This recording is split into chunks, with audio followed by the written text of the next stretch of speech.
Developing tonight, the first debate of the 2024 presidential campaign is in the books. Earlier this evening, right here on KOMO, President Joe Biden and former President Donald Trump clashed on a variety of topics, including the economy. The economy collapsed. There were no jobs. Unemployment rate rose to 15%. It was terrible. And so what we had to do is try to put things back together again. Everything was rocking good. But the thing we never got the credit for, and we should have, is getting us out of that COVID mess. He created mandates that was a disaster for our country. Each candidate said their plan worked and called the others a failure. Biden and Trump also butted heads on abortion, with the president promising to restore Roe v. Wade. Trump accused Biden of supporting late-term abortions, even up to birth. He can take the life of the baby in the 9th month and even after birth, because some states, Democrat-run, take it after birth. Again, the former governor of Virginia, put the baby down, then we decide what to do with it. So he's willing to, as we say, rip the baby out of the womb in the 9th month and kill the baby. Nobody wants that to happen, Democrat or Republican. Nobody wants it to happen. You're lying. That is simply not true. The Roe v. Wade does not provide for that. That's not the circumstance. Only if a woman's life is in danger, she's going to die. That's the only circumstance in which that can happen. But we are not for late-term abortion, period, period, period. We welcome back KOMO News political analyst Ron Dotzauer from Strategies 360. So a lot to talk about. This race has been close in the polls for months now. Did the debate tonight significantly move the needle for either candidate? Oh, I think it did. You know, coming into this debate tonight, the president had one issue to deal with that was really dogging him throughout the campaign, which is the age issue. And tonight, he did nothing but hurt himself on the age issue tonight. From the time he walked onto the stage to how he looked at the camera, how he looked at his opponent, he looked and acted like a very old man tonight. And he hurt himself. And the reverberation from what happened tonight is going to be far-reaching for Democrats across the country, because particularly the independent swing voters in those critical 5 to 7 states, I think are going to come away with, uh-oh, we have a problem here. Really, it's going to be much more challenging for them to get on board with Trump. Now, it isn't on board with Biden. It isn't that Trump really won the debate. I think Trump is who he is, and he didn't change any of those impressions tonight. But the president, I think, really hurt himself, and it'll be interesting to see what happens in the next 24 to 48 hours or 72 hours as all this plays out. And is it possible that we can end up, if he were to decide to step aside, that we have a brokered convention? When's the last time that happened in American politics? Tonight may have rung the bell on that. We'll have to see as the days and time goes along here. But it was a consequential moment for the president, and he failed, to be honest with you. Well, and of course, the prevailing wisdom in a lot of elections is that it is the incumbent's race to lose. And from what you're telling us, Ron, obviously you're saying that he had such a poor performance tonight. Maybe that happened. With everything that's going on across the country, around the world, did he need to actually gain a lot of ground tonight? Did he need to really prove more?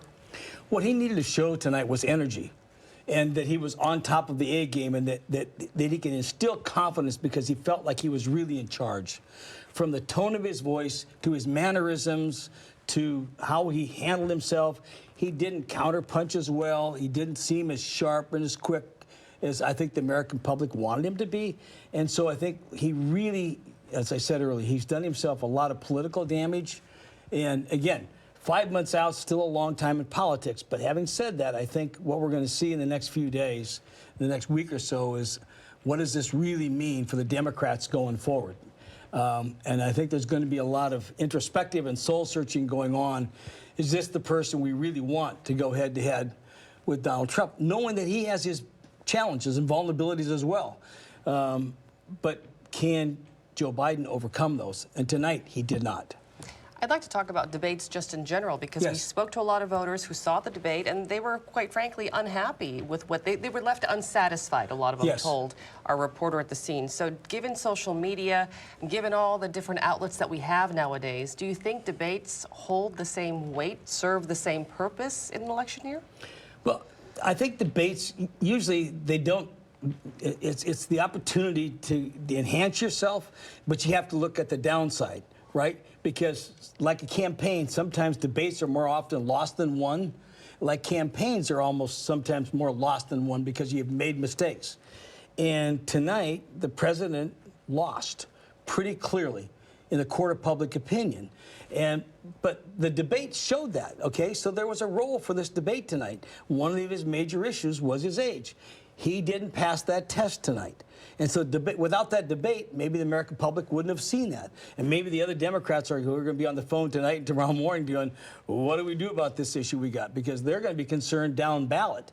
You know, Democratic governors, senators, and members of Congress and go, wow, what's the impact of that? But I'm pretty sure what you're going to see in the next few days is a bunch of polling that shows pretty clearly that the president lost this debate overwhelmingly, and that's going to make a lot of people very, very nervous amongst the Democratic Party officials. It was the earliest presidential debate in at least 44 years. Next one isn't until September 10th. That'll be after Trump has been sentenced. It's after those party conventions that you're talking about. Mm-hmm. So I know you're saying a lot could change here in just the next few days, but I want you to pull out your crystal ball. Okay. What would the race look like 2.5 months from now? I hear what you're saying about whether it is still President Biden on the ticket. Does that debate happen in September? I mean... Well, right now, if he's still on the ticket, Joe Biden is going to be, please give me another debate. Give me another chance. I need another. If he's still here, if he's still the nominee, and he may well be, we'll see, he's going to really need that debate to recover, okay? If I'm Mr. Trump, I'm going, I think I'll let the last debate speak for itself, okay? And he'll make himself unavailable. So that's all the politics and jostling that goes on about whether he should or should not debate will come into conversation come September. And again, you're going to want President Biden looking for a rematch, and you're going to see Mr. Trump going, I don't think so. I think he wants this all to resonate and stay in place with the voters.